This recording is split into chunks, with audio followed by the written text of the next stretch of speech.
자, 이제 전력 관련해서 한번 여러분들과 같이 얘기를 한번 해보도록 할게요. 자, 지난번에 이제 TV 방송했던 내용이긴 한데, 자, 미국의 이제 주요 투자처는 전력이다라는 거를 제가 이제 얘기 드리고 싶었던 건데, 이건 왜 그러느냐?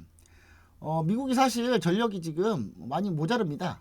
보시면 아시겠지만 전력도 모자르고, 그 다음에 전력 시설도 노후화돼 있고, 노후화돼 있는 건 어떻게 할 수 있느냐? 보시면 아시겠지만, 미국 내 가동 중인 변압기 연령 분포도를 보시면은 미국 내에서 현재 지금 변압기들의 전체 사용 연령이에요. 근데 보시면 중간값을 그냥 대충 잡아도 한 35년에서 40년이에요, 거의. 그쵸? 거의 한 40살 나오는 거죠. 지금 이쪽이 모수가 훨씬 더 많으니까 평균치를 때려보면 한 요 정도 나온다는 거거든요. 예. 그리고 현재 이제 요게 보시면은 대부분 다 요런 상태다. 현재 50% 구간이 한 여기 정도 되나 보네요. 근데 지금 보시면은 30 몇 년 됐으면 상당히 많이 오래됐죠. 그래서 이걸 다 교체해야 된다는 그런 상황이에요. 그래서 초고압 변압기나 이쪽이 잘 될 수밖에 없는 게, 안 그래도 교체할 것도 많은데 새로 질 것도 많이 있는 거예요. 그러니까 여러분, 자, 기존에 있는 것도 교체하고 새로 질 것도 많고, 또 이쪽 보면 또 40년, 45년, 50년, 이제 이런 거는 거의 그냥 노인학대지, 노인학대. 이 정도면 노인학대 아닙니까? 어떻게 나이보다 많은 그런 변압기를 쓰고 있을까요? 지금 미국은 약간 그런 상태예요. 이제 유럽도 이래요. 유럽도 이거 크게 다르지 않거든요.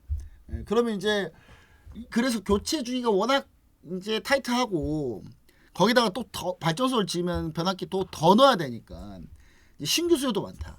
그렇기 때문에 이런 상태다. 이렇게 보시면 좋을 것 같고, 그 다음에 2025년에서 2031년까지 미국 신규 발전 설비 도입 계획을 한번 보시면은, 자, 현재 2025년, 현재 2016년에 이제 이렇게 예정하고 있는데, 보시면 아시겠지만 미국은 워낙에 태양광 비중이 상당히 많습니다. 땅이 넓다 보니까 태양광 하기 좋아요, 얘네. 우리나라는 뭐 땅도 좁아서 뭘 할래야 할 수가 없어, 뭐든지. 근데 이제 그나마 우리나라는 좀 풍력이나 이쪽은 조금 나쁘진 않아요. 그 조수간만차가 있는 이제 서해 쪽에는 뭐 이렇게 조력으로 만들기도 하고 한다는데, 이게 사실 쉽진 않고요.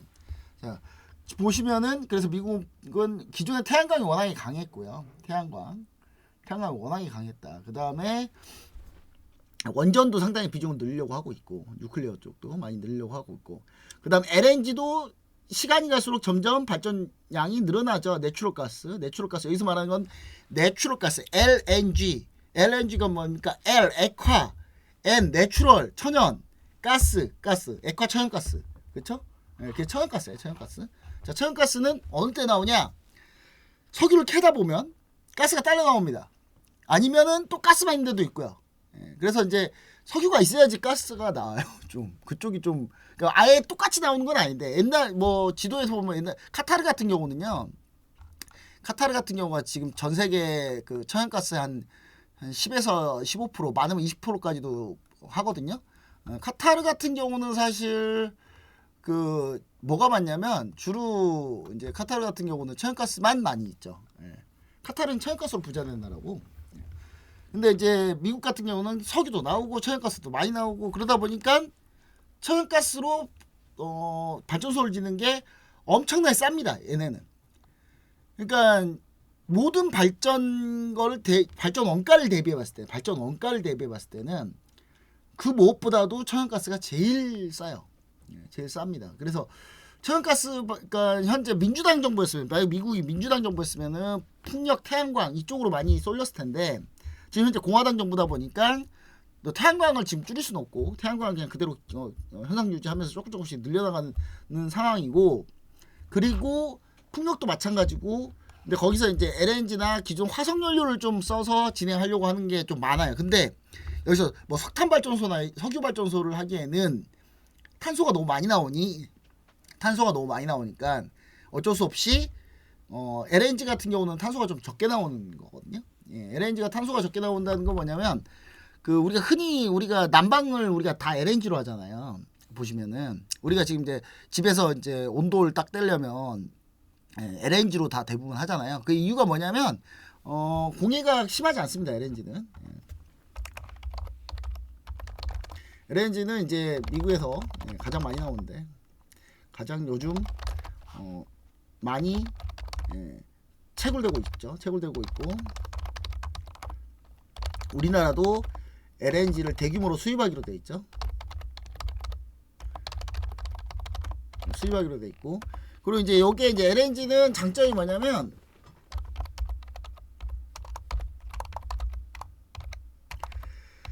LNG 장점은 이제 탄소 배출이 적다. 안 나가는 건 아니고요. 예.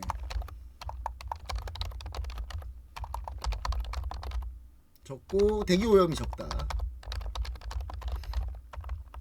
그래서 솔직히 우리나라 같은 경우는 상관없어. 우리나라는 되게 이제 다 LNG 천연가스로 다 돼 있죠. 난방 수요가. 예. 근데 이제 우리가 발전소가 LNG 발전소가 그렇게 많지 않아요. 예. 앞으로 증가할 걸로 보고 있습니다.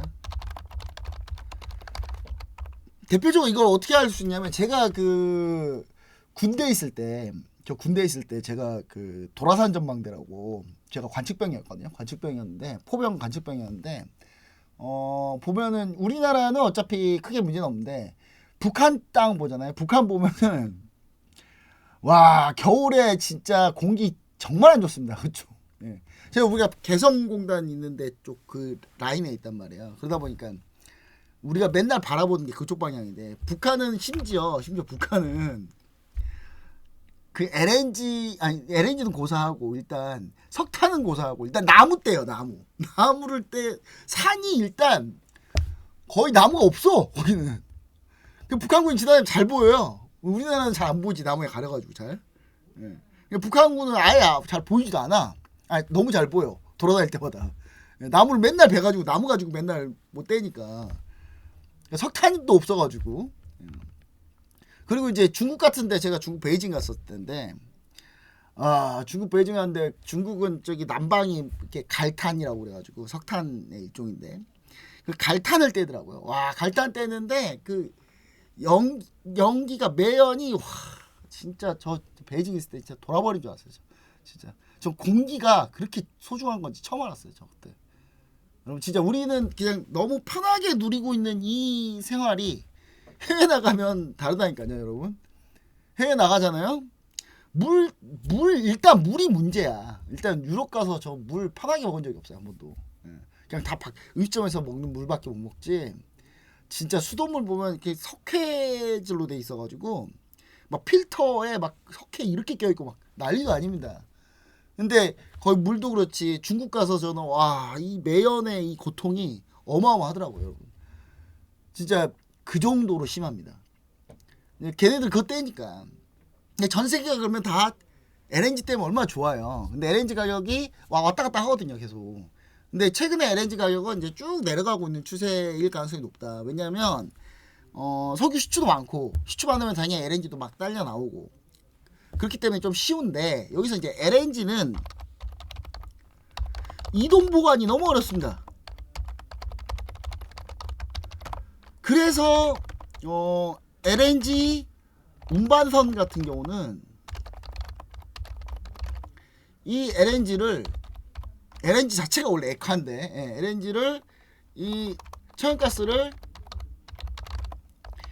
액화시켜서 초저온으로 액화시켜가지고 그냥 저온도 아니에요. 마이너스 198도 막 이래야 돼요. 막.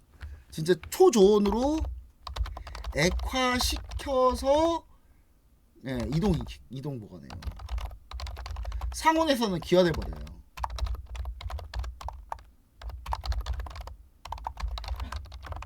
그래서 이제 그런 문제 때문에 이게 이제 기술력인 거죠. 이 이동 보관 탱크가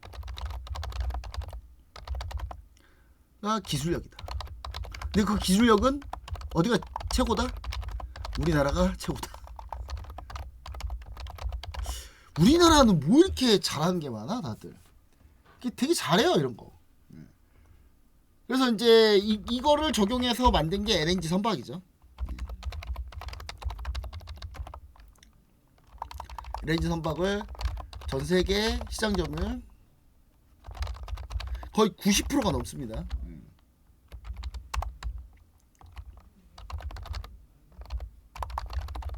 만들기 어려우니까 이게 안에 화학 처리를 해야 돼요. 이 초저온을 유지할 수 있도록 이 안에 화학 처리해야 되는데 그런 기술이 우리나라가 가장 좋고 거기에 이제 대표적인 회사가 그걸 본행제라고 하는데 이게 동성화인텍. 동성화인텍 이걸 하고 있죠. 전체 배는 이제 하나오션이나 현대중공업이 하는 거고요. 자, 그리고 이제 LNG가 수요는 많다. 근데 이 LNG가 우리나라도 이제 대규모로 해놓고 이제 우리나라가 죽어라 LNG를 앞으로 어마어마하게 많이 수입해야 되는데 그걸 다 어디다 쓰겠습니까? 결국 발전소로 쓸 수밖에 없다.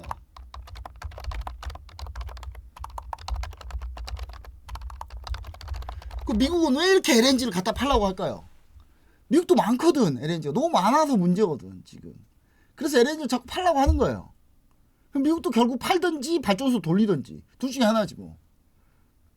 발전 단가가 LNG가 제일 싸요. 원전보다 쌉니다.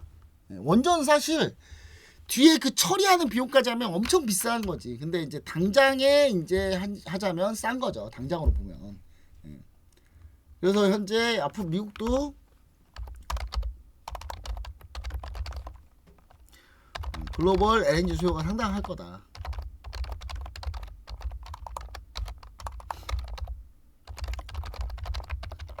이게 있습니다. 자, 거기에 이제 원전도 이제 증가 추세에 있을 건데, 근데 이제 원전의 문제는 뭐냐면, 여러분, 원전의 문제는 좀 큽니다. 원전 문제가 큰데, 그건 좀 이따가 얘기 드릴 거고. 자, 보시면은, 미국은요, 그, 연도별 정전 시간 대규모 정전 건수를 보시면은, 2024년만 해도요, 무려 80건이, 대규모 정전이 80건이 일어났고요. 그, 연간 대규모 정전 80건에 1인당 보통 1년에 한 600분 정도는 정전 상태에 있어요. 이게 말이 되나요? 이게 우리나라는 여러분, 우리나라는 정전을 여러분 겪어 보셨나요? 뭐 사고 나야지 정전 나는 정도 아닙니까 우리나라? 저는 작년에 정전이 있었나? 내가 살면서 없었던 것 같은데. 근데 해외는 이게 일상이라니까요. 이게 우리나라 얼마나 좋은 거야 이게. 근데 그게 전력 설비도 그렇고 전력 이동이나 전력을 변압기나 배전이나 이런 것들을 전부 다 우리는 최신식으로 잘 해놓고 있으니까 이제 문제가 안 생기는 거고, 미국은 그게 안 되다 보니까 대규모 정전이 나요 진짜로. 그래서 이제 여러분들이 좀 생각해 보셔야 되는 게 뭐냐면, 미국, 우리나라만 살면은 이게 미국이나 지금 유럽이 어떤 상황인지 여러분 이해가 안 돼. 여행을 가면 어차피 여행 가면은 잠깐 호텔에 있는 거잖아요. 그러니까 뭐 크게 문제는 없어 보여. 근데 살면 달라. 살면 다르다니까요 여러분. 그렇다는 걸 여러분이 꼭 아셔야 된다. 자, 그 다음에 이제 석유 정제 과정에 따른 분류, 요걸 좀 보실 필요가 있는데, 각각 LNG하고 LPG하고 헷갈려 하시는 게 계시더라고요. 석유 정제 과정을 좀 여러분들이 좀 알고 계셔야 된다. 석유 정제 과정을 알면 다양하게 다 보입니다. 여기서 이제 화학주 얘기가 여기서 나와요. 화학주 얘기가 여기서 왜 나오냐면, 자, 보시면 화학주라는 게 여러분, 어떻게 보시면 되냐면, 여기 나프탈 가지고 만드는 게 화학이에요, 전부 다. 나프탈 가지고 만드는 게 화학인데, 자 보시면은, 자, 요거보다도 요 그림이 좀 더 이해가 더 편하게 하시겠네. 자, 이해가 편한 그림으로 제가 바꿀게요. 요거는, 요 그림은 여러분들이 좀 보긴 좀 별로 안 좋고,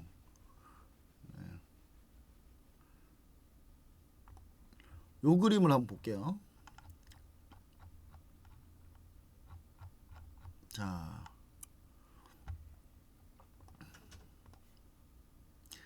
석유의 정제를 어떻게 하는지 좀 보도록 하겠습니다. 자, 이게 석유를 정제하는 요 내용인데, 뭐 필요 없으니까 필요한 거 빼버리고, 자, 석유를 보시면 이제 석유가 이제 끓여요. 석유는 보통 그냥 원유를 끓이면 되거든요. 원유를 끓이면 이제 정제가 돼요. 정제가 되는데 집에서 이거 하면 큰일 납니다. 여러분. 예, 터져요. 예, 이거 안전한 시설에서 하는 거예요. 그리고 우리나라는 개인이 이 원유 크루드 오일을 들고 있으면 무조건 불법이에요. 우리나라는 그게 이제 원유가 땅에 스며들면 이게 환경을 엄청나게 오염시키기 때문에 우리나라는 원유를 갖고 있는 것 자체가 불법입니다. 불법이고요. 우리나라는 보통 이렇게 우리나라는 땅 파면 만약 땅 파는데 석유가 나잖아요. 그러면 이게 우리나라 거잖아요. 그 땅 파면은 내 땅에서 내가 땅을 파면 그게 석유가 어디 내 거다. 왜 내 거다 1번. 아 이거 나라 거다 2번. 내 땅에서 내가 석유 팠는데 석유가 났다. 그럼 이게 누구 걸 것 같으세요? 만약에 내 거다 그러면 1번. 아니면 이거 내 거가 아니다 그러면 2번. 한번 어떻게 생각하시나 한번 궁금합니다. 여러분 어떨 것 같습니까?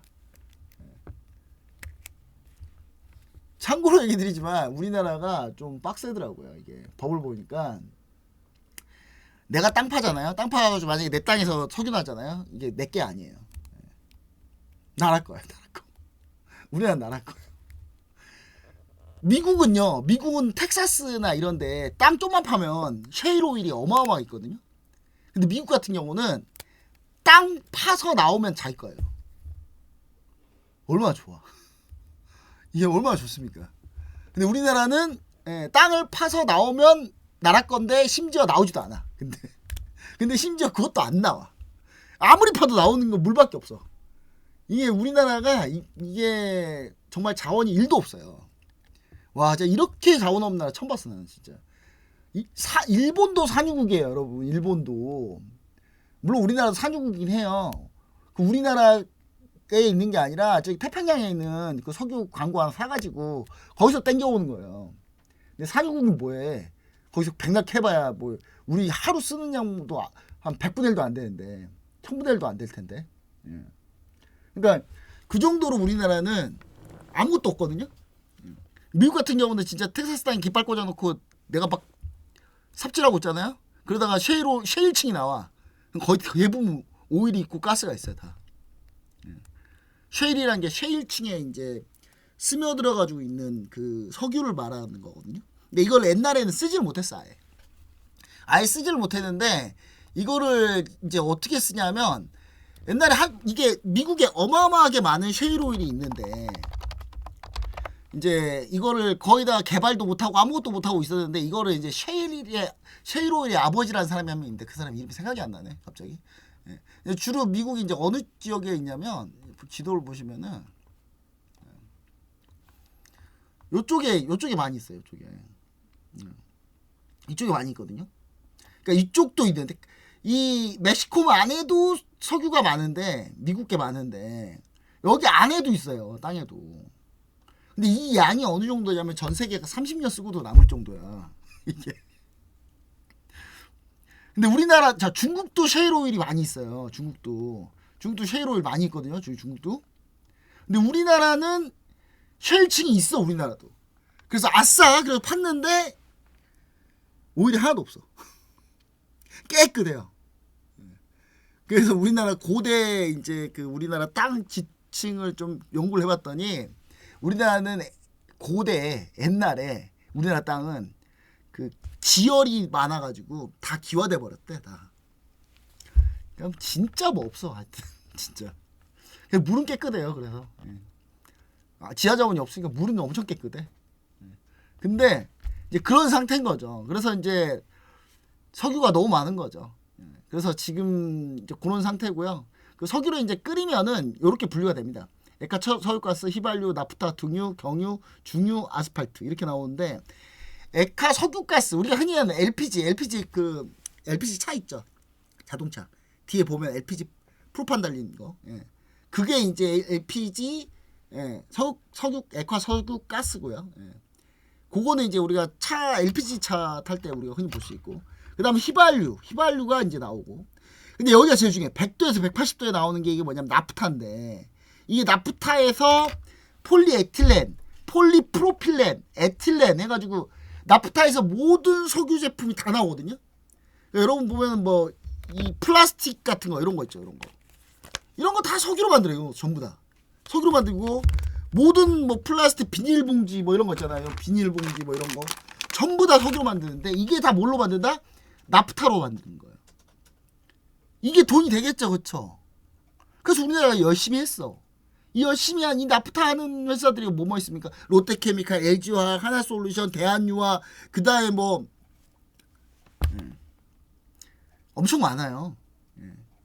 그 DL 그룹이랑 하나솔루션 합작해서 만든 뭐 NCC도 있고 여천 NCC 같은 경우가 나프타 하는 회사죠.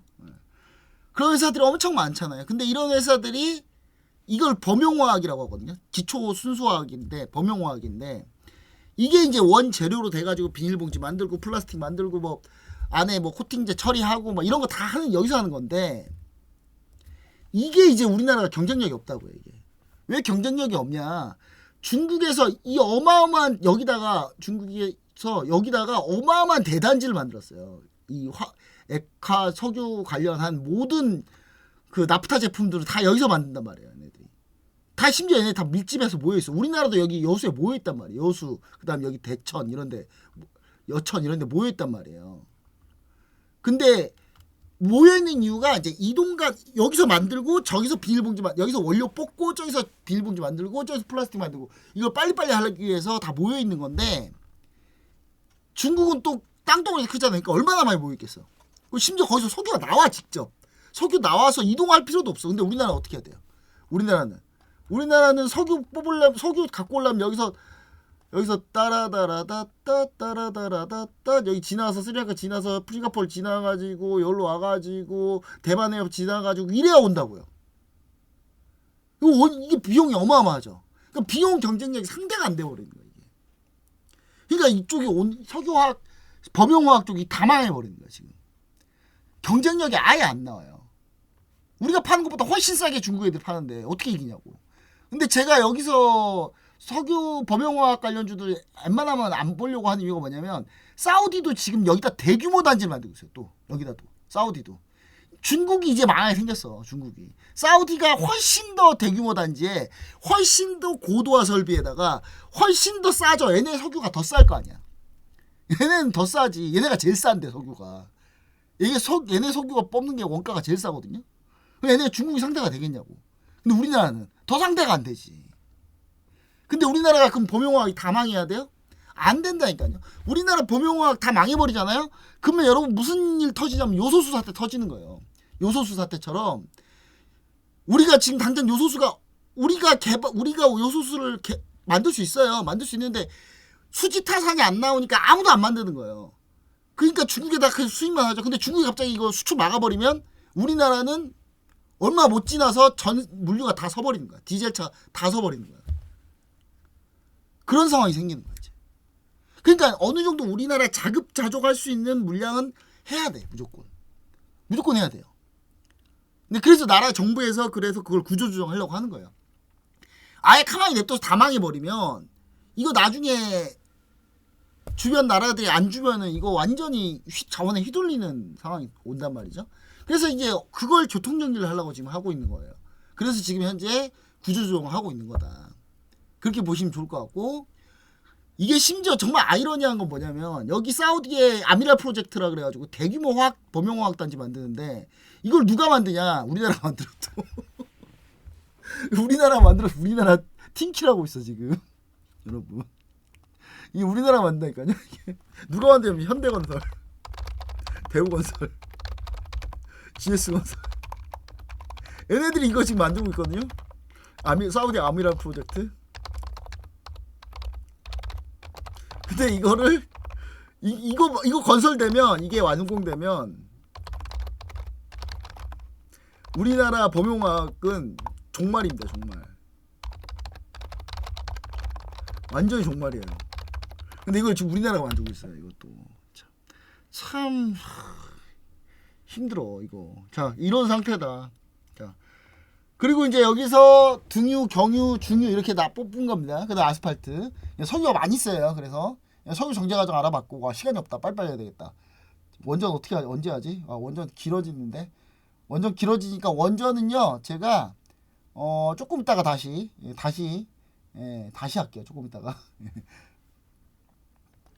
하여튼 결과론적으로는 미국에서 지금 현재 진행하고 있는 그런 전력 관련해서는 일단 LNG나 이쪽이 조금 더 비중이 많다. 태양광도 많고요. 그래서 이제 태양광 관련주들이 수혜는 볼 수 있다라고 보고 있어요. 그러니까 미국이 보조금을 이제 줄이는 그 법안, 그 OBBA법 있잖아요. 오빠법이라고 하는데 우리는 이 오빠법 같은 경우는 여러분 그 어떻게 보셔야 되냐면 이 지금 현재 태양광이나 신재생 에너지는 보조금이 어느 정도 계속 있어요. 그러니까 공사를 들어가기 시작하면 보조금을 혜택을 줄이지 않는 걸로 돼 있거든요. 예, 그렇기 때문에 제가 봤을 때는 크게 이건 문제도 없고 현재 공사를 하고 있으니까 우리나라 뭐 하나큐셀이나 이런 데들이 하고 있으니까. 근데 이제 2차 전지는 이제 일몰됐고 보조금 다 일몰된 상태고 이제 미국은 이제 풍력이나 신재생 태양광 같은 신재생 에너지는 당장 줄일 수가 없어가지고 이제 그렇게 그 법안을 그렇게 만든 상태고요. 그리고 나서 이제 석탄 화력 관련한 그 화석 연료 같은 거는 지금 현재 계속 진행 중이고 여기에 추가로 원전을 이제 미국이 더 지으려고 하고 있고 우리나라는 그 원전을 투자하려고 하고 있죠. 네, 원전을 투자하려고 하고 있는데 이제 SMR을 투자하려고 하는 거죠. 주로 SMR. SMR하고 그냥 일반하고 차이점이 좀 중요한데 SMR하고 일반하고 차이점을 알기 전에 먼저 우리 원전의 구조를 먼저 좀 알았으면 좋겠다라는 얘기를 좀 드리고 싶습니다. 이게 원전을 좀 이해하셔야 이게 원자력을 이해하셔야지 이게 원전의 발전 원리를 좀 이해하셔야지 뒤에 거까지 쭉 이어갈 수 있으니까 그래야 여러분들이 이걸 두 번 다시 공부를 안 할 수가 있어요. 예, 한 번에 끝내자. 예, 그런 의미에서 하는 거니까 여러분 잘 보시면 좋을 것 같습니다. 일단 어려울 수도 있어요. 어려울 수 있는데 이게 하나도 어렵지 않습니다. 참고로 얘기 드릴게요. 저 수능 볼 때 그 엄청 못했어요. 예. 이거 뭐가 이렇게 묻었지 입술에? 뭐냐? 뭐 묻었다. 네. 이거 뭐가 묻은 거지? 아 이제 됐네요. 예, 뭐가 이상하게 묻었네.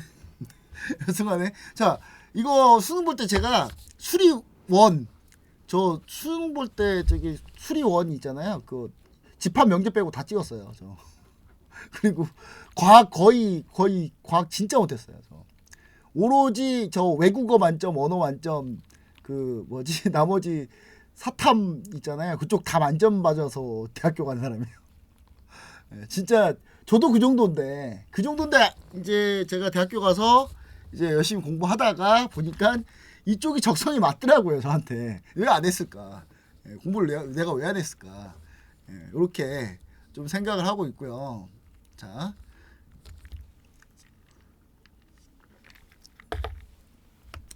이렇게 좀 볼 건데, 자 이제 시작을 한번 해보도록 하겠습니다.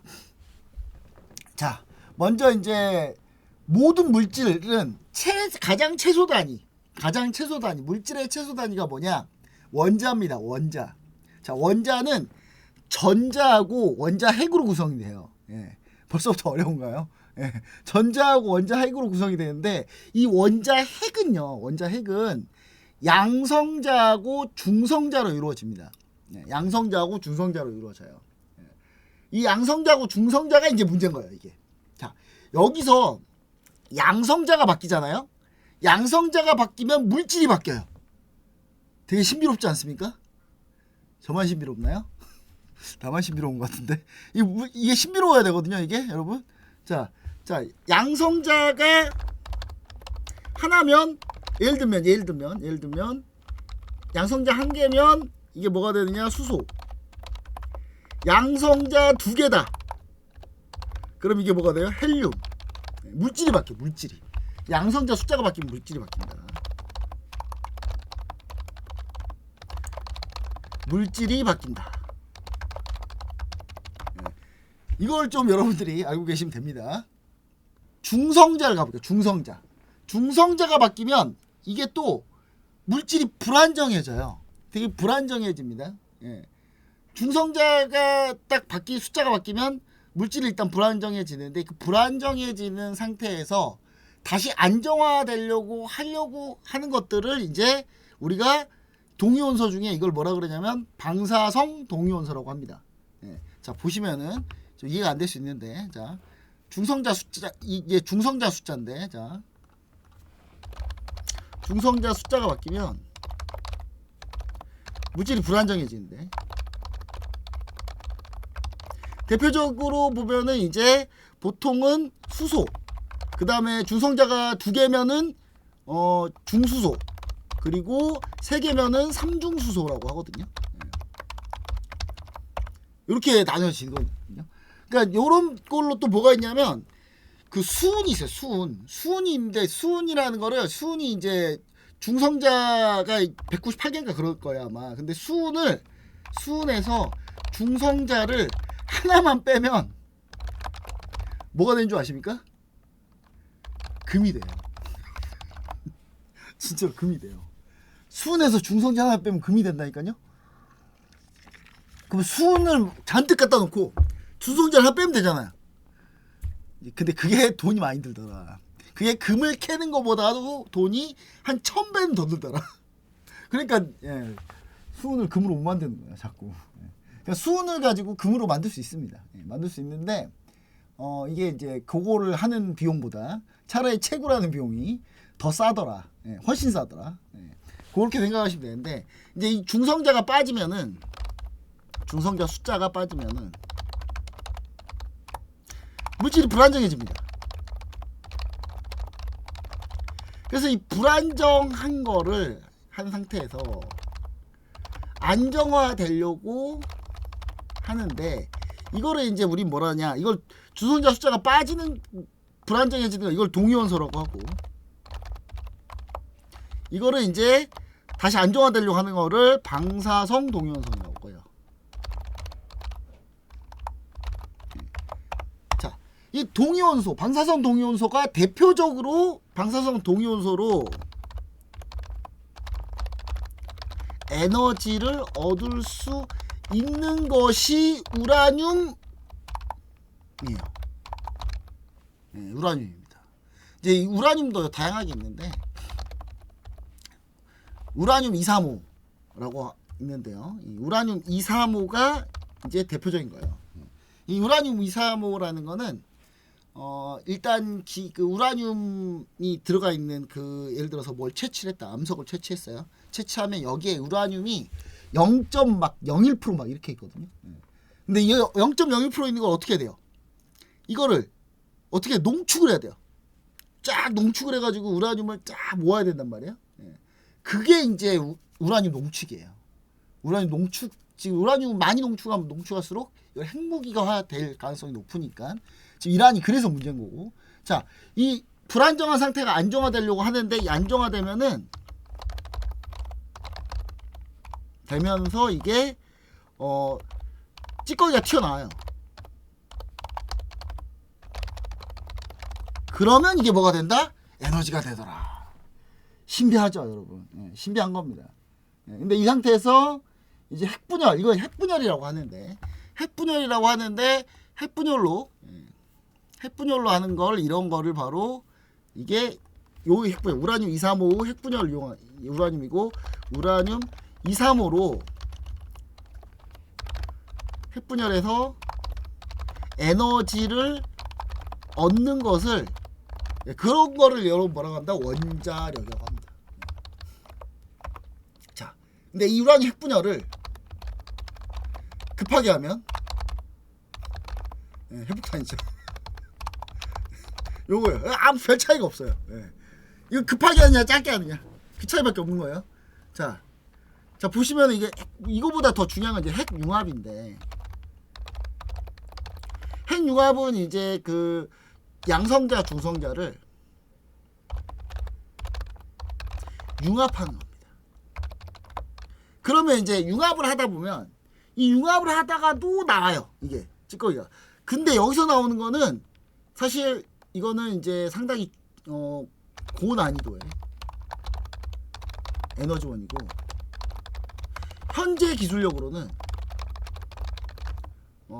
천천히 에너지를 뽑을 수 있는 기술이 없어요. 급하게는 할 수 있어요. 급하게 하는 게 뭐야? 수소폭탄. 미국 트라이던트 같은 수소폭탄이 있어요. 미국 트라이던트라는 수소폭탄이 있거든요. 이게 핵융합탄이에요. 핵융합탄. 이 핵융합탄의 파괴력은 훨씬 더 셉니다. 핵분열탄하고는 비교가 안 돼요. 그렇기 때문에 지금 보시면은 이걸 핵융합이고, 자, 이 핵융합으로 대표적인 게 우리 영화에서 보면은, 영화 마블 보면은, 마블 시리즈 보면, 시리즈에서 아이언맨 가슴에 있는, 근데 이게 바로 뭐냐면 핵융합 에너지예요. 근데 이건 이제 영화에서는 가능한 걸로 나오는데 뭐 실제로는 불가능해요. 실제로는 이거를 급하게는 할 수 있는 기술은 있는데 천천히 에너지를 뽑는 기술은 없어요.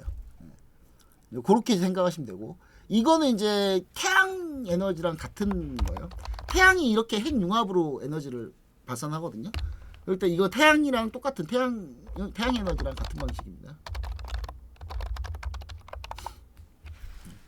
자, 요렇게 여러분들이 이해하시면 좋을 것 같고, 방사성인데. 자, 그 다음 이게 핵분열. 그래서 우리는 지금 핵분열을 하는 건데, 핵분열을 급하게 하면 이게 핵폭탄이 된다, 이렇게 얘기 드렸고요. 자, 요거는 이제 아주 간단합니다.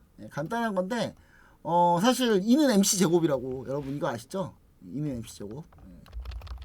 여러분 이거 아시나요? 이 공식 있잖아요. 이 공식. 자, 에너지는 물질이 빛의 속도의 제곱으로 에너지가 나온다. 자, 물질이 하나가 나오면 그 물질이 빛의 속도의 제곱으로 에너지화가 된다 라는 뜻이에요. 이게 뭡니까? 아인슈타인의 상대성 이론. 여기서 나온 거예요, 여러분. 자, E는 MC, 그만큼 에너지, 그러니까 물질이 하나 나오면 이게 에너지화가 되는 거예요, 무조건. 에너지화가 되는데 이게 빛의 속도의 제곱으로 에너지화가 된다. 자, 그렇게 돼가지고 현재 요걸 가지고 원자력을 원자 에너지를 얻는 거고요. 그 원자 에너지는 우라늄 235를 통해서 얻는데, 우리가 이 우라늄 235는 지구상에 0.01% 막 이래요. 0.01% 막 이 정도 있거든요. 그래서 이거를 농축시켜야 됩니다. 농축을 어떻게 하면 20% 정도 농축하면 에너지로 쓸 수 있어요. 발전으로 쓸 수 있습니다. 물론 20% 이하도 쓸 수 있어요. 한 5에서 10% 정도도 쓸 수 있어요. 근데 효율이 많이 떨어지죠. 그러면 효율이 많이 떨어지고요. 55% 이상 농축하잖아요. 이런 뭐가 돼요? 이건 핵폭탄밖에 없어요. 그러니까 이란이 지금 우라늄 235를 지금 60% 이상 농축을 했어요. 지금 했기 때문에 지금 미국 이스라엘이 지금 날린 겁니다. 왜냐면 여기서 이제 또 넘어가면, 여기서 더 넘어가잖아요. 더 넘어가면 이거는 그냥 95%가 우라늄 농축이 95% 되잖아요. 95%를 내버리면 이상이면 이건 무조건 핵폭탄입니다. 자, 핵폭탄의 그 위력이 어마어마하죠. 어마어마한데, 그 핵폭탄이라는 거는 여러분 이렇게 생각하셔야 돼요. 핵폭탄이라는 거는 핵분열탄인 건데, 정확히 얘기하면 핵분열탄인데, 핵분열탄은 핵융합탄보다도 못해요. 핵융합탄이 파괴력이 훨씬 더 셉니다. 핵융합탄이 훨씬 더 센데,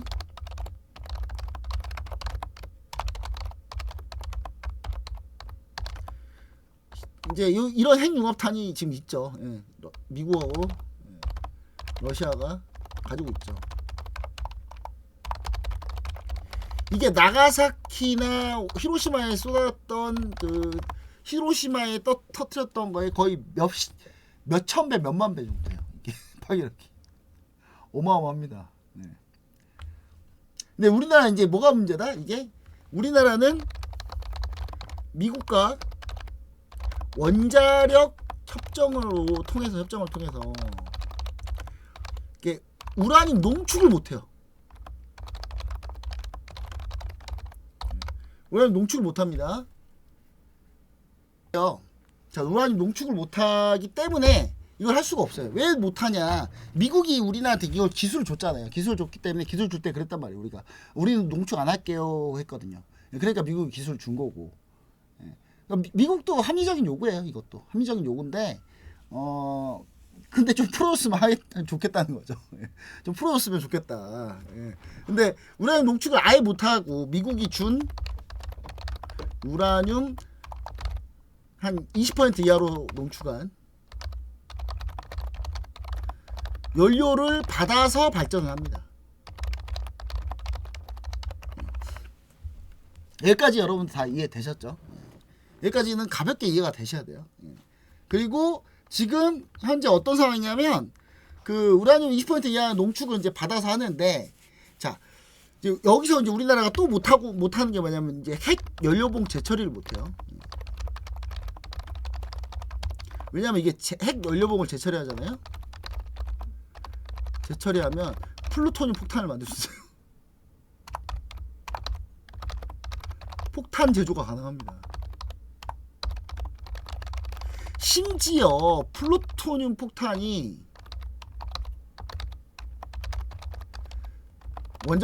핵 분열 원자탄보다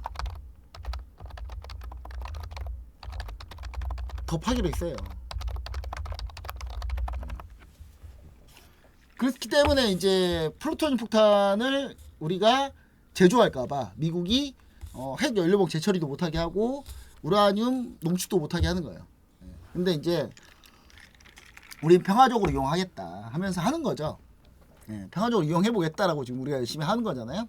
자, 근데 이제 여기서 자 우라늄 아무리 우라늄 농축 20%라고 하더라도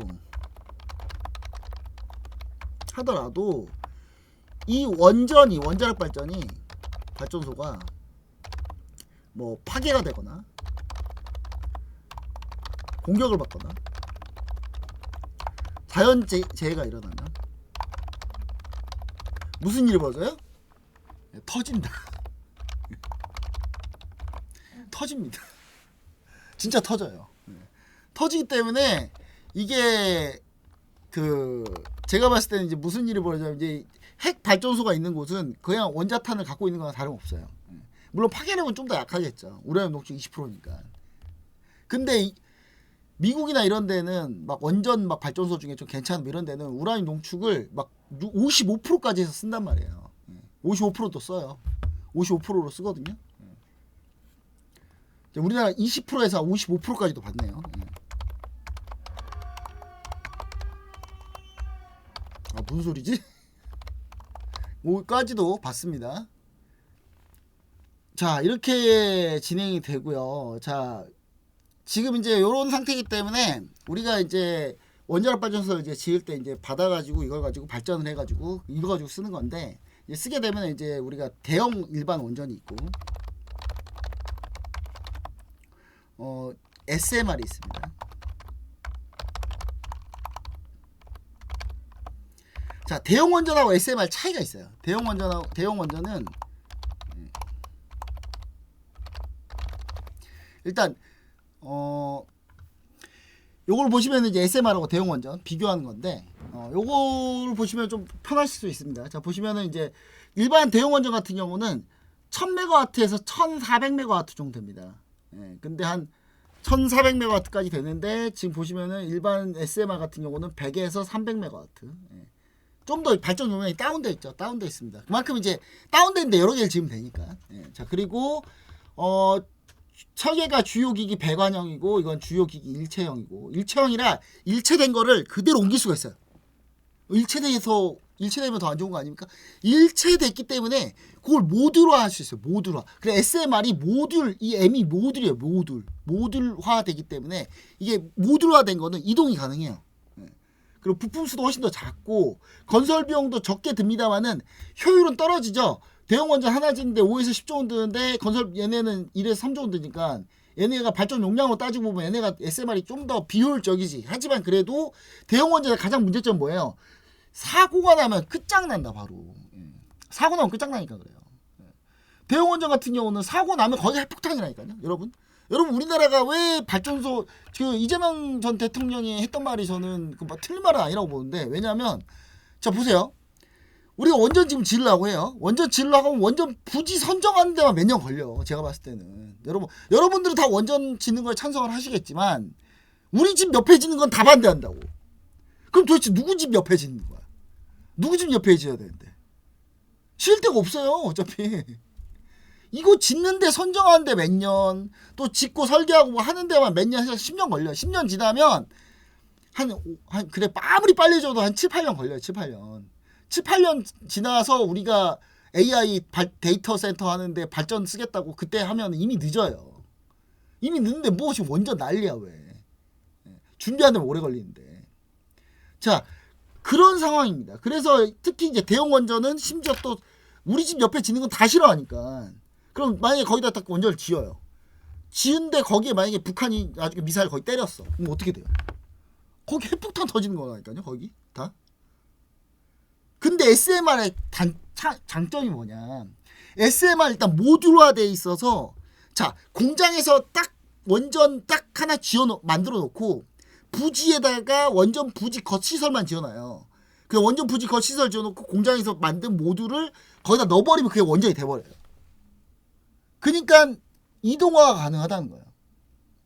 자, 그 다음 두 번째는 건설 공기도 짧아요. 이거 지금 왜냐면 공장에서 미리 엔진부터 해가지고 그 모든 걸 지어놓고 그걸 붙이는 거니까 그것만 잘 만들어 놓으면 원전 겉에만 딱 그 부지에다 원전 부지에서 겉에만 딱 지어놓고 거기다 넣으면 되거든요. 그러니까 건설 공기도 짧죠. 그래서 우리나라 SMR 해야 된다는 얘기인 거고. 그리고 이거 같은 경우는 노심 손상 빈도 보시면 아시겠지만 노심 손상 거의 안 되는 거예요. 거의 확률상도 거의 안 되죠. 그리고 이게 냉각수가 SMR 같은 경우 냉각수가 필요 없어요. 그래서 뭐 해안가나 무조건 냉각수 때문에 해안가 띄워서 지어야 되고 막 이런 게 필요 없단 말이에요. 그런 부분에 대해서 SMR 훨씬 더 유리하다. 사고 안 날 가능성이 높으니까. 사고가 제일 문제인 거예요. 원전은 사고가. 여러분 생각을 해보세요. 원전 핵 폐기물들이 있을 거 아니에요. 핵 폐기물은 방사능이라서 방사선이라 거기 때문에 이거 다 발암 물질인데 얘네 만약에 이 방사성 반감기가 몇십만 년 막 몇만 년 이러는데 이거 땅에다 묻어놓는다고 그래서 이거 몇만 년 지나야지 없어지거든요. 근데 그렇게 따지면 원전이 훨씬 더 비용이 나중에 가면 많이 들 수밖에 없어. 근데 생각을 해보세요. 이 원전 방사성 폐기물들 같은 거를 다 우주로 날려보내면 되잖아요. 근데 왜 안 날려보내요? 우주 날려보내버리면 지구만 없으면 되잖아. 근데 왜 안 날려보내냐? 날려보내다가 한 100대 날려보내는데 그 중에 한 대가 잘못돼서 떨어져봐. 지구로. 다시 떨어져봐. 난리 나는 거야 그냥. 그러니까 그것도 못하는 거야. 여러분. 그런 사고 위험 때문에. 여러분들이 한번 제가 원전 반대론자는 아닌데 원래 반대론자거든요. 저 원전 반대인데 이건 미래 세대한테 지금 현재 세대가 미래 세대한테 다 책임을 떠넘기는 짓이에요. 다 이게 전부 다. 근데 왜 원전을 왜 지금 저는 원전 지금은 찬성하는 이유가 뭐냐면 이거 원전 안 하면 전 세계가 지구 온난화로 다 당장 100년 안에 죽게 생겼어 지금. 지금 이 상태로 가잖아요. 100년 안으로 다 지구 멸망한다니까요. 그럼 지구 멸망 안 하려면 원전밖에 없는 거야 지금 당장 답이. 당장 답이 그밖에 없으니까 지금 이걸 제가 오케이 하는 거지. 저 원래 원전 반대론자입니다. 근데 지금 아니면 지금 지구 망해서 죽게 생겼는데 지금 당장 죽게 생겼는데 이게 되겠습니까? 그래서 결국은 원전은 짓긴 해야 되는데 그래서 SMR이 제일 낫다 그나마. 그러면 이제 원전에서 이렇게 방식은 이런 방식인지 이제 여러분들 아셨으니까 그러면 이제 자 여러분 어떤 식으로 그러면 자, 원전이 어떤 식으로 되는지 한번 좀 추가적으로 또 알아보도록 할게요. 자, 그럼 원전이 이제 이렇게 해서 에너지가 나왔어. 에너지가 나오면 뭐래요? 원전 에너지가 나왔어. 모든 발전 원리는 똑같습니다. 물을 데워요. 그 수증기로 그 증기로 터빈 엔진을 돌려요. 그럼 끝나요. 이게 다 똑같아요. 그러니까 뭐가 됐든 간에 에너지가 나오면 그 에너지 가지고 물을 데워요. 그 증기가 올라와요. 증기 나오면 그거 가지고 엔진 돌려요. 거기서 나온 거 가지고 발전해요. 물론 수력 발전이나 이런 거 좀 약간 다르긴 하지만 웬만한 그 열이 나와서 하는 모든 에너지원은 다 이런 식으로 되어 있습니다. 자, 그럼 이제 여기서 중요한 거는 엔진을 만드는 게 중요하죠. 엔진. 엔진, 그 다음에 엔진 부품, 그 다음 발전소, 그 다음에 뭐 아까 얘기했지만 이제 그거에 이제 원료들, 예, 그 에너지원의 원료, 에너지원의 원료인데 원료가 중요한데 에너지원 원료는 뭐 우리가 뭐 우라늄은 우리가 농축 못하니까 미국이 준 거 써야 되고 원전은 그렇다 치고, 그 다음 뭐 아까 얘기했던 화석연료나 화석연료에서 LNG나 뭐 이런 거는 이제 그 관련주들이 있는 거죠. 예, LNG를 운반하는 뭐 이렇게 LNG 운반선, 그 다음에 LNG 추진선이 있고요. 또 그 다음에 또 LNG 뭐 아니면 석유도 있고, 그 다음 석유 운반하는 배도 있고, 다 이제 다 있죠. 이런 것들은 이제 관련주들은 제가 계속 얘기를 드렸고, 우리나라가 제일 강한 게 LNG선이 제일 강하고, 그 다음에 우리가 컨테이너선 잘 만들고 다 잘 만드는데, 구담도 잘 만들고 뭐 다 잘 만들어요. 벌크선도 잘 만들고 다 잘 만들긴 하지만 좀 저가 선박들은 중국이 좀 강한 거고, 예. 벌크선이나 뭐 이런 것들은 중국이 좀 강하고, 그 다음 고가 선박 LNG선이나 뭐 이런 것들은 우리가, LPG선이나 다 이런 건 우리가 좀 강하다, 이렇게 보시면 좋을 것 같고요. 그 다음에 LPG선은 사실 그렇게 필요 없어요. 왜냐면 우리나라가 원유를 땡겨와가지고 우리나라가 공장 돌려가지고, 정제 공장 돌려가지고 거기서 뽑아서 거기서 바로 쓰는 거니까 사실 그렇게 뭐 중요한 이슈는 아닌데, LNG 같은 경우는 천연가스를 뽑아서 그거를 따로 이동 보관을 해야 되거든요, 무조건. 예. 왜냐면 생산지하고 소비지가 다 다르기 때문에, 이거는 LNG는. 자, 그 생산지는 어차피 석유, LPG 같은 경우는 석유를 이동시켜가지고 그거 가지고 하면 되는 거예요. 예, 그거 가지고 거기서 정제하면 되는 거니까, 소비지 근처에서 정제하면 되는 거니까 이제 그 차이가 있는 거고. 자, 그 다음에 이제 나머지는 에너지는 뭐 이제 태양광 뭐 이런 것들은 에너지해서, 예, 에너지가 나오고, 그렇게 따지면 이제 엔진하고 엔진 부품 발전소가 관련주고, 발전소 건설까지도 있겠죠. 거기서 우리가 제일 보는 게 두산 에너빌리티가 있는데, 두산 에너빌리티는 요건 엔진 만드는 회사입니다. 엔진. 이게 전 세계 4나라밖에 없는, 예, 4나라밖에 없는, 예, 가스터빈 엔진. 예. 전 세계 4나라만 가지고 있는 기술이에요. 1500도를 견뎌야 돼요. 이 1500대 고온을 견뎌서 그 돌아가는 가스터빈 엔진 그 이미지가 있는데, 가스터빈 엔진 이미지를 보여드릴게요. 안 되겠다. 이걸 우리나라가 만드는 거예요. 물론 두산 에너빌리티만 이걸 하고 있지는 않습니다. 예. 두산 에너빌리티만 이걸 하고 있지 않고, 뭐 하나에어로스페이스도 이걸 해요. 이걸 하는데, 발전 엔진으로, 그러니까 발전소 엔진으로는 두산 에너빌리티가 좀 더 유명하고 훨씬 더 잘하고 있기 때문에, 발전소 엔진 말고 엔진도 또 여러 가지가 있는데, 여기 가스터빈 엔진입니다, 여러분. 예. 이런 걸 만드는 거예요, 이런 거. 이 부품 하나하나의 각도, 그러니까 휘는 각도 1도만 빗나가도 난리가 나요. 예. 그 정도로 엄청나게 정교한 설비를 만들어야 되는 거예요. 이게 우리나라가 이게 만들 수 있는 거예요, 우리나라.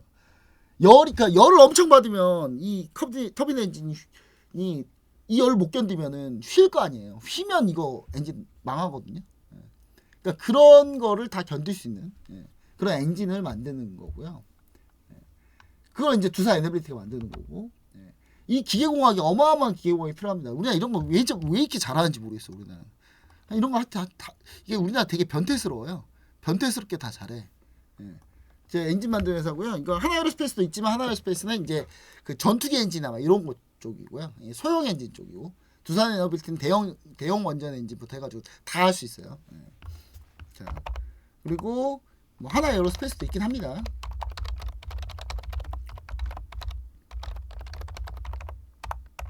자, 그 다음에 뭐 발전소 부품 관련주로는 BHI.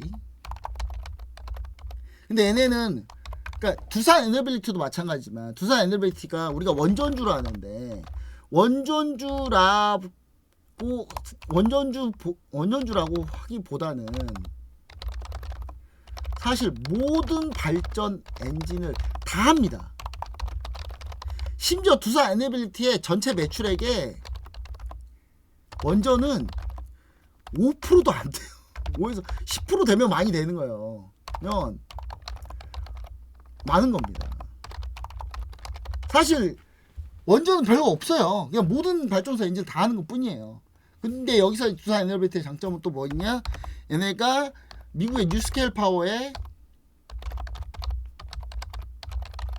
공식 벤더예요.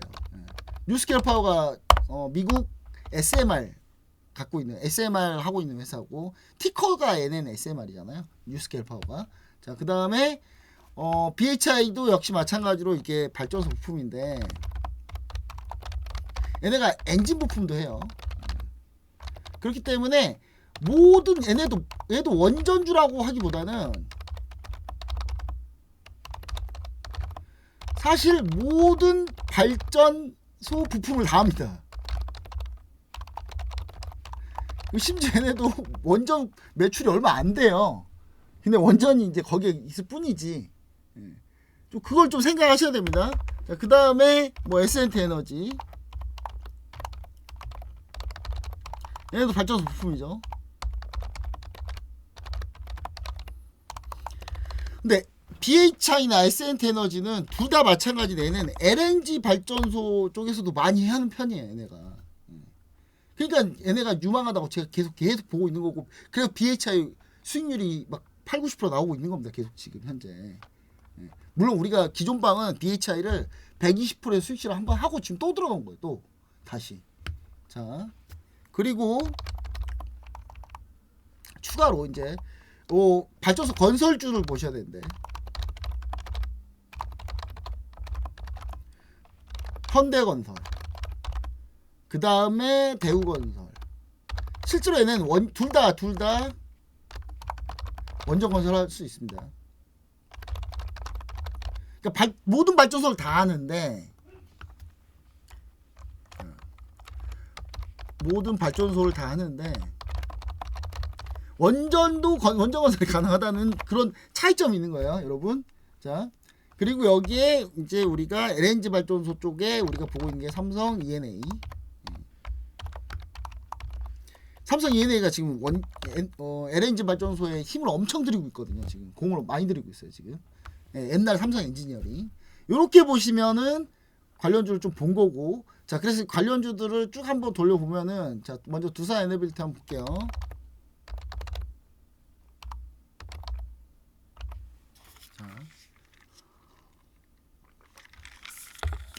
자, 두산 에너빌리티 고평가다 하고 있는데도 계속 가네요. 근데 가는 속도가 BHI보다는 늦죠. 늦죠. 분명히. 왜냐면 두산 에너빌리티 그 전에 많이 올랐으니까. BHI는 그 전에 조금 올라오고 지금 이제 많이 올라가는 거고. 그 차이 때문에 제가 BHI를 공략한 거지, 두산 에너빌리티를 싫어서 공략한 게 아니에요. 두산 에너빌리티가 먼저 많이 올랐기 때문에 올라가는 속도의 차이가 좀 있다. BHI 보면은 최근에 올라가는 속도가 훨씬 가파르지 않습니까? 아직도 BHI가 두산 에너빌리티보다는 저평가되어 있어요. 지금도 그렇습니다. 자, 보시면은 BHI는 한 지금 다 내년 정도 되면, 올해 정도 되면 700억 순이익도 700억 찍거든요. 7, 800억 찍어요. 근데 지금 시가총액 2조 7천억. 그러면은 800억 찍었다고 치고 그러면 한 30배? 30배, 35배 정도 되죠.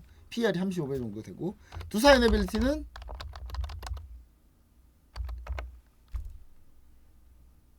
올해 정도 되면 한 1조 원 찍을 수 있거든요. 올해 정도. 영업이익 1조 원. 다른 거 말고 영업이익 1조 원. 뭐 순이익으로 따지면 이거 더 계산하기 힘드니까 얘네는. 올해 영업이익 1조 원 찍는다고 해도, 1조 원이 충분히 넘는다고 해도 그래도 60배야. 이게 PER. 얘는 64조나 돼요. 그러니까 두산 에너빌리티 차마 공략을 못 하는 거야, 지금. 너무 이게 고평가돼 있다 보니까. 근데 물론 고평가돼 있던 회사가 더 잘해서 더 이익을 더 급격하게 내면 주가는 더 갈 수도 있어요. 근데 이제 그게 사실 쉽지 않다. 솔직히 좀 무섭다, 이거. 두산 에너빌리티 들어가는 게 좀 무섭다. 그 차이. 자, 그 다음에 우리가 이제 현대건설, 다른 원전 관련주 한번 볼까요? 뭐 우진. 근데 우진은 딱 봐도 음봉이 너무 많다. 이런 거 그래서 안 보는 겁니다, 제가. 그다음 우리기술. 우리기술이 최근에 이제 조금 좀 빠르게 움직이는데, 자, 우리기술에 이제 그냥 우리기술에 그냥 보시면 아시겠죠. 일단 실적이 난 저 이런 거 우리 기술 같은 거 매수하라 그래도 절대 못해요 저는 이런 거. 아니 아니 실적이 지금 올해 적자인데 얘네 그래 내년에 잘한다고 해서 100억 찐다고 치봅시다. 올해 잘해야 돼서 100억 찍어도 2조 8천억이면 아까 BHI랑 똑같은데 시가총액이. 자 보세요. 우리 기술 2조 8천억 BHI 2조 7천억. 근데 이 단 아예 다르잖아요. 그렇잖아요. 뭐가 마음 편해. BHI가 훨씬 마음 편하잖아요. 그렇지 않나요? 저만 그렇게 생각하나요? 여러분? 그렇죠. 그리고 자 현대건설 먼저 건설주들 보면은 현대건설도 근데 오늘 많이 올라왔어. 현대건설. 그러니까 우리가 삼성 E&A 안 하고 그냥 현대건설 했으면 더 좋았을 뻔했나? LNG 얘기가 본격적으로 나오면 LNG 발전소 얘기가 본격적으로 나오면은 그러면 삼성 E&A가 더 많이 가겠죠? 예, 저는 약간 그렇게 생각하고 있어요. 예, 보시면은 현대건설이 5천원. 근데 우리나라 건설주 특히 이제 우리나라 건설주들은 현대건설 뭐 플랜트하는 회사들은 현대건설 대우건설 원전하는 회사뿐만 아니라 대우건설은 현재 체코 두코바니 원전을 수주해가지고 하고 있습니다. 현재 체코 두코바니 원전을 만드는 곳이 지금 대우건설이에요. 예, 물론 현대건설에서 만들 수 있고. 예. 근데 이제 이 플랜트하는 회사도 보면 또 GS건설 있고 뭐 대림 있고 DL 있고요. DL ENC 있고 많이 있는데 얘네들 기본 공통점이 뭐예요? 건설사 공통점이. 건설사들 공통점이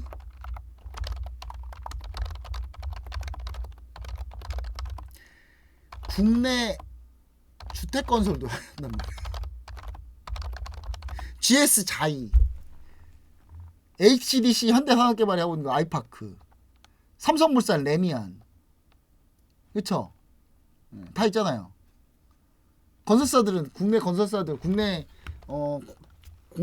건설사들 국내 주택 건설을 하고 있잖아요. 뭐 푸르지오 다 하고 있잖아요. 근데 그래서 안 좋다. 그래서 불안하다. 왜 불안합니까? 얘네는 PF도 많이 해요.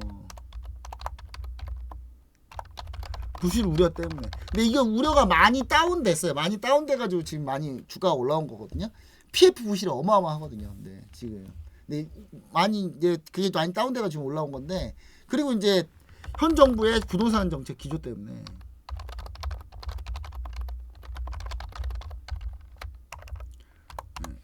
그래서 사실 국내 건설사를 이렇게 쉽게 하긴 좀 그런데 현대건설, 대우건설 잘 가네. 근데 잘 가네. 잘 가네요. 근데 그래서 저는 그걸 피한 겁니다. 그래서 삼성 E&A를 하는 거예요. 삼성 E&A는 플랜트만 하거든요. 주택은 누가 해요? 삼성물산이 하거든요. 레미안. 그래서 삼성 E&A를 하는 겁니다. 지금. 그나마 좀 덜 그러니까. 자, 여기까지 이제 무슨 내용인지 여러분 오늘 좀 이해되셨고 제가 어떤 방향으로 이걸 보고 있는지 좀 이해가 되셨죠? 예, 이해가 되셨는데 물론 수익률 게임에서는 뭐 현대건설이나 이쪽이 조금 더 좋을 수도 있습니다. 왜냐하면 원전 모멘텀이 훨씬 더 많으니까. 예, 근데 이제 그럼에도 불구하고 저는 좀 안정적으로 가고 싶다. 예.